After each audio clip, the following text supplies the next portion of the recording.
semuanya, balik lagi di episode ketiga kali ini, yaitu podcast Klinik Etik dan Advokasi Fakultas Hukum Universitas Sriwijaya. Dan bersama saya, Melanie Taniwijaya, akan berdiskusi secara langsung dengan anggota dari Klinik Etik Advokasi Fakultas Hukum Universitas Sriwijaya. Langsung saja kita sapa dulu Kak Silvi Duyanti. Halo teman-teman. Halo semuanya, oke. Nah, hari ini kita itu kemarin mungkin udah bahas yang namanya contempt of court ataupun yang pengerusakan marwah pengadilan yang berkaitan dengan hakim. Nah, sekarang ini kita akan bahas tentang konsep dari etika itu seperti apa, etika itu seperti apa. Mungkin Kak Silvi bisa bantu nih untuk menjelaskan ke teman-teman yang ada di rumah sebenarnya etika atau perbedaannya dengan etika itu seperti apa sih? Baik. Sebelumnya terima kasih nih ya Melanie Taniwijaya pada kesempatan hari ini telah mengundang saya untuk berbincang ataupun berdiskusi mengenai apa sih itu etiket. Nah, seringkali nih teman-teman, etika dan etiket itu tuh dipandang sama, padahal dua istilah ini memiliki perspektif yang berbeda nih. Untuk etika itu sendiri biasanya erat kaitannya dengan namanya moralitas. Nah, berbeda halnya dengan etiket. Etiket di sini berarti adalah sopan santun ataupun tata krama.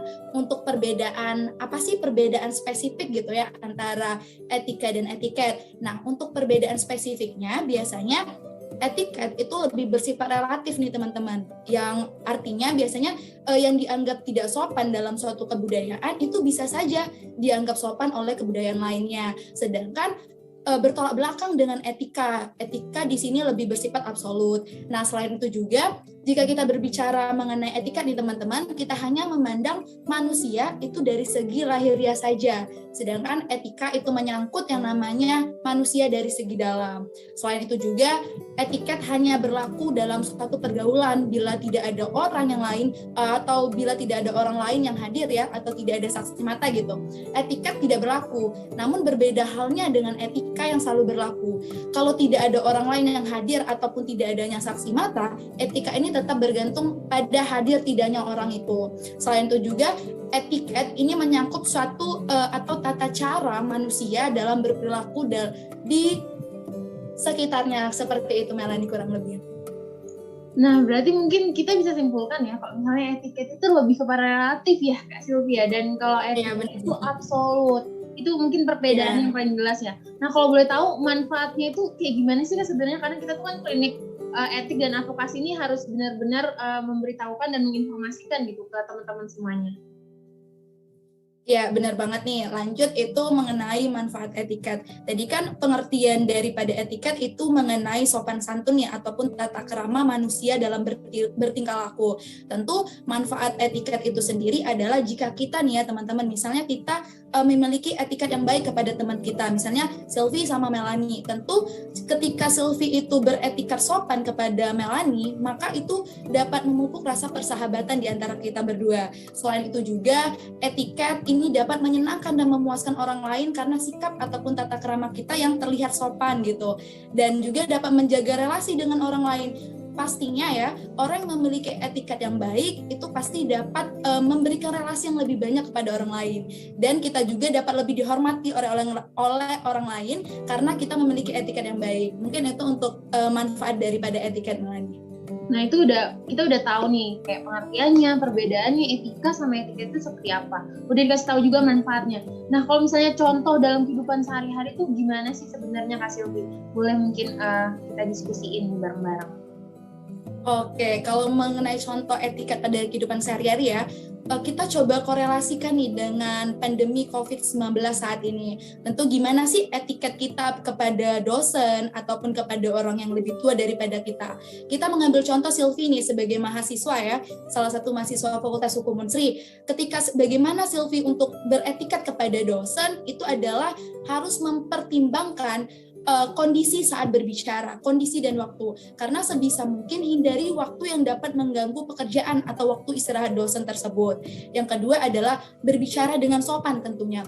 Tidak menggunakan kata-kata yang kasar, karena hal ini nantinya dapat bermuara kepada tersinggungnya atau menyakiti hati dosen tersebut. Selain itu juga hindari sikap memaksa dosen ataupun berbicara dengan volume yang kurang enak didengar ataupun terdengar gesa-gesa gitu ya teman-teman. Nah, berbeda halnya dengan ketika etiket bersama teman sebaya. Untuk teman sebaya tentunya kita jangan ataupun hindari kata-kata yang seolah-olah memojokkan orang tersebut atau seolah-olah mengolok-olok teman tersebut. Mungkin itu. Nah, itu mungkin kita udah tahu semuanya nih. Kalau misalnya kita kaitkan nih dengan contempt of court maupun isu hukum yang sedang ada tepatnya di Indonesia ya, itu kira-kira apa sih yang terbaru dan yang paling update di era pandemi maupun di era globalisasi saat ini, Pak? Kalau Sylvie sendiri nih mengambil contoh yang erat kaitannya dengan mahasiswa gitu ya, mahasiswa sama dosen. Itu kan saat pandemi gini tentu berdampak bukan hanya kepada ekonomi, namun juga kepada pendidikan gitu pastinya. Nah, perkuliahan saat ini kita dilakukan dengan Zoom conference seperti kita saat ini, Melanie.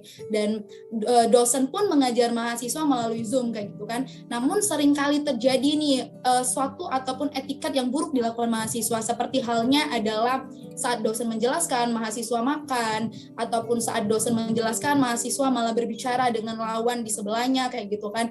Hal ini menurut Sylvie merupakan suatu etiket yang buruk karena pada dasarnya dosen tersebut telah menyempatkan waktunya untuk mengajar kita dan berbagi ilmu kepada mahasiswa. Namun mahasiswa yang menyia-nyiakan waktu tersebut dapat terkategori memiliki etiket yang buruk. Seharusnya mahasiswa tersebut lebih menghargai bagaimana waktu dosen telah mengajar kita, bagaimana sikap menghormati dosen sebagai orang yang lebih tua, kayak gitu mungkin. Melanie sendiri gimana? Itu gimana? Mengenai kalau misalnya terkait isu hukum ya, mungkin dari aku sendiri ya, kalau yang dijelasin sama Kak Sylvie kan itu berhubungan dengan yang sehari-hari. Tapi kalau yang aku tahu ya, kalau misalnya berkaitan langsung dengan yang namanya pengadilan, itu kebanyakan etika tuh dilanggar justru bukan hanya melanggar tata tertib, tapi ketika kita menunjuk hakim, kemudian kita melakukan entah itu pencemaran nama baik maupun perusakan marwah pengadilan atau menghambat jalannya pengadilan, itu sudah termasuk ke dalam contempt of court. Jadi etikanya yang dilanggar sudah mungkin tingkatnya sudah tinggi sekali gitu Kak Sylvie. Dan kalau misalnya kita bisa simpulkan dari mulai etika itu ya, ada juga etiket yang sifatnya relatif, etika itu absolut, kemudian manfaatnya bagi masyarakat ketika kita itu beretika itu seperti apa, itu sudah sangat lengkap sekali dijelasin buat Kak Sylvie. Mungkin ada nih saran dari Kak Sylvie untuk menutup podcast kita yang mini-mini ini ke teman-teman semuanya. Baik, untuk sedikit saran nih kepada teman-teman, tertuju untuk pada mahasiswa, ketika kalau bisa jaga etiket kalian dalam kehidupan sehari-hari, baik itu kepada orang tua kalian, kepada teman sebaya, maupun kepada dosen kalian saat di perkuliahan. Dan selain itu juga berkenaan dengan etiket di pengadilan, ketika kalian datang ataupun mengunjungi pengadilan, karena pengadilan adalah suatu tempat yang marwah gitu ya, harus dijaga keadilannya, maka sebisa mungkin taati tata tertib di persidangan kayak gitu. Jadi hindari kategori yang dapat merendahkan perbuatan hakim, hindari kata-kata yang dapat terkategori contempt of court kayak gitu. Karena sebenarnya ketika kalian merasa tidak yakin ataupun tidak puas dengan namanya keputusan pengadilan, teman-teman masih bisa mengajukan langkah keadilan selanjutnya seperti banding, kasasi, seperti itu mungkin Melanie. Luar biasa sekali, terima kasih untuk Kak Sylvie. Ya ampun, sangat-sangat bermanfaat ilmu yang dibagikan. Semoga ini bukan episode terakhir dari mini-mini podcast kita di Klinik Etik dan Advokasi Fakultas Hukum Universitas Wijaya. Terima kasih Kak Sylvie. Ya, sama-sama Melanie. Semuanya. Sampai jumpa lagi.